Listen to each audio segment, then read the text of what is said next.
kerja. Kenapa kita tak semangat kerja? Sebab kita tak tahu why, kenapa kita kerja.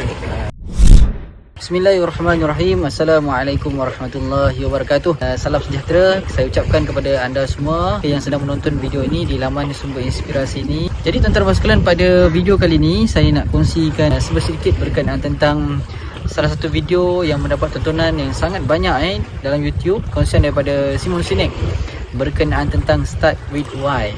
Jadi tujuan video ini dibuat adalah untuk memantapkan lagi kefahaman saya dalam pada masa sama dapatkan kepada anda yang nak tengok video tu 16 minit kan. Jadi tontonlah video ni yang mungkin tak sampai 16 minit ni, mungkin dia ada huraian dia tersendiri.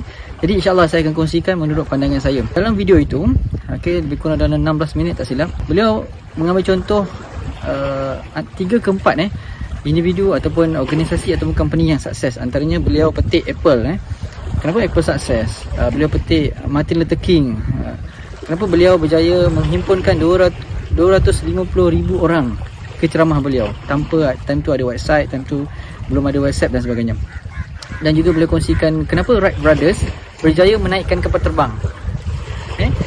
Kenapa tim ataupun saingan-saingan yang lain time tu yang punya kewangan yang kuat, tim yang lebih baik tak berjaya menerbangkan kapal terbang time tu. Simon Sinek dalam video itu dia menyatakan kenapa orang-orang ini ataupun organisasi ini ataupun syarikat ini boleh sukses tak seperti orang lain. Jadi beliau utarakan satu teori simple yang dinamakan sebagai Golden Circle. Yang mana tuan-tuan dan sekalian, orang-orang sukses ini, company-company yang sukses ini, semua mereka ini mempunyai kesamaan komunikasi, mindset mereka dan juga tindakan mereka. Landaskan Simon Sinek punya teori iaitu Golden Circle. Jadi anda boleh tengok di sini teori Golden Circle, ada why yang paling kecil dan juga ada how, kemudian what. Jadi kebanyakan orang tahu apa yang mereka lakukan, tapi kebanyakan orang tak tahu kenapa mereka perlu lakukan perkara tersebut. Jadi tuan-tuan dan sekalian, beliau ambil contoh Apple. Tuan-tuan dan sekalian, Apple bukan sekadar prinsip Apple bukan sekadar menceritakan produk dia hebat, tapi big why Apple adalah untuk menentang status quo. Yang mana Apple pada dasarnya adalah hanya sekadar syarikat komputer. Tapi Apple punya iPod meletup, produk phone pun meletup. Dan malah ada syarikat komputer lain seperti contoh Dell cuba untuk meniru Apple, tidak berjaya.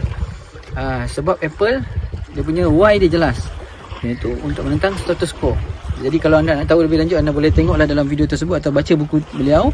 Tapi prinsip Apple yang beliau maksudkan itu banyak kali dalam video tersebut dia ulang, iaitu orang tak membeli apa yang anda jual, tapi orang membeli kenapa anda jual produk tersebut.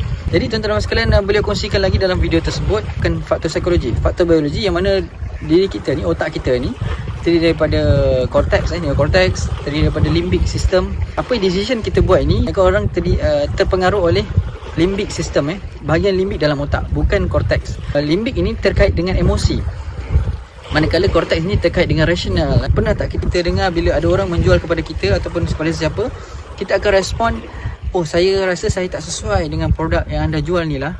Biasa tak dengar ayat tersebut? Saya rasa produk ni tak kena dengan saya. Jadi menurut beliau, sebenarnya apabila seorang mengungkapkan respon yang sedemikian terhadap penjual, bukan sebab produk tu tak sesuai terhadap dia, tetapi disebabkan oleh sistem limbik tu dia tidak dapat memahami bahasa yang menyebabkan dia boleh sekadar beritahu, oh saya rasa tak sesuai, saya rasa produk ni tak kena dengan saya. Sebab cara orang itu menjual tidak menerobosi limbik sistem beliau. Ramai orang, tuan-tuan dan sekalian, bila dia cuba untuk menjual, dia banyak mengeluarkan what. Bila dia banyak mengeluarkan what, maka limbik sistem tak dapat akses apa yang penjual tu nak sampaikan. Kita kalau nak menjual, kita kena tahu why, kenapa kita jual produk tersebut. Barulah apa yang kita sampaikan itu boleh akses limbik sistem seseorang. Lebih kurang itulah apa yang dikongsikan oleh Simon Sinek. Maafkan saya kalau perkongsian ini mungkin ada sedikit tersasar dan sebenarnya ini menurut pemahaman saya sendiri. Benda ini penting untuk kita share walaupun dia disampaikan oleh orang bukan Islam, tapi mungkin ada something yang boleh kita ambil manfaat, insyaAllah.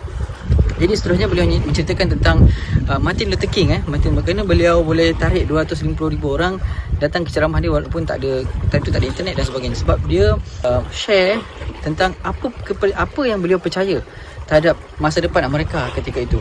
Bila disampaikan apa yang dia percaya, bila orang lain pun terkesan dan percaya terhadap apa yang di-sharekan oleh Martin Luther King, maka orang tersebut akan share kepada orang lain, mungkin sanak saudara, mungkin rakan-rakan dan sebagainya. Dan akhirnya benda tu merebak dan semua orang dan ramai orang datang ke perhimpunan tersebut bukan sebab Martin Luther King, tapi sebab mereka percaya ini adalah baik untuk masa depan mereka sendiri, untuk masa depan Amerika Syarikat.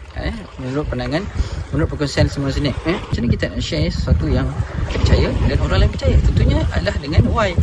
Tentunya dengan kita kena kenal dulu why kita.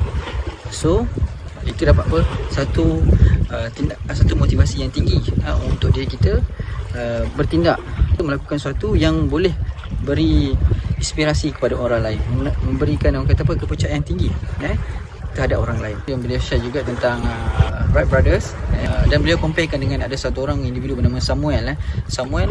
Tapi semua Samuel ni kita tak pernah dengar. Sedangkan ketika itu saingan Wright Brothers ni, Samuel ni, dia punya dana lebih kurang dalam $50,000 time tu, dan dia mempunyai kenalan-kenalan yang hebat untuk bantu beliau untuk menerbangkan kapal terbang. Dan juga beliau rapat dengan New York Star Times, tapi beliau gagal untuk menerbangkan kapal terbang. Tapi jauh daripada Samuel terdapat kata Wright Brothers yang tanpa ada kelebihan-kelebihan ada pada Samuel, Wright Brothers dapat menerbangkan kapal terbang yang pertama. Jadi tuan-tuan sekalian, sebab Wright Brothers dia ada wahai dia, ada prinsip dia. Dia percaya bila dia dapat menerbangkan kapal terbang ini, mereka percaya, Wright Brothers percaya bahawa itu akan mengubah dunia. Jadi itu antara why Wright Brothers, tuan-tuan sekalian. Jadi bila kita tengok balik apa yang dikongsikan oleh Samuel Sinek ini, rumusan saya sendiri bahawa bila kita bercakap tentang start with why, dia terkait banyak benda. Dia terkait dengan apa kepercayaan kita, apa kesedaran kita. Kita perlu usahakan belief kita, kita perlu tingkatkan kesedaran kita, dan akhirnya kita dapat, orang kata apa, capai kesuksesan ataupun kejayaan itu. Bila mana kita betul-betul kenal why kita, kita betul-betul tingkatkan belief kita, belief system kita, keyakinan kita, dan juga kita tingkatkan kita punya kesedaran kita. Jadi semua ini tentunya perlu kita tingkatkan, dan yang paling penting sekali bagi yang Muslim, bagi orang Islam yang mendengar ini, bila kita sebut tentang kesedaran, dia berkait dengan hidayah. Jadi bila hidayah ini perlu kita minta supaya apa yang kita buat itu dia selari dengan apa yang Allah SWT nak. Jadi saya rasa sekadar itu saja perkongsian saya. Mungkin saya akan share lagi berkenaan tentang topik ini, sebab saya rasa ia sangat-sangat bagus sebenarnya. Sebab ramai di kalangan kita ni yang kita berniaga tapi kita tak semangat. Sebab apa? Sebab kita tahu why kita buat suatu perkara, kita kerja. Kenapa kita tak semangat kerja? Sebab kita tak tahu why, kenapa kita kerja. Jadi start with why ni terkait dengan apa tujuan anda, apa belief anda, kenapa anda bangun pagi, kenapa anda hidup, kenapa anda bernafas. Jadi sekian saja daripada saya bersiaran di Selat Melaka. InsyaAllah kita jumpa lagi video akan datang. Assalamualaikum warahmatullahi wabarakatuh.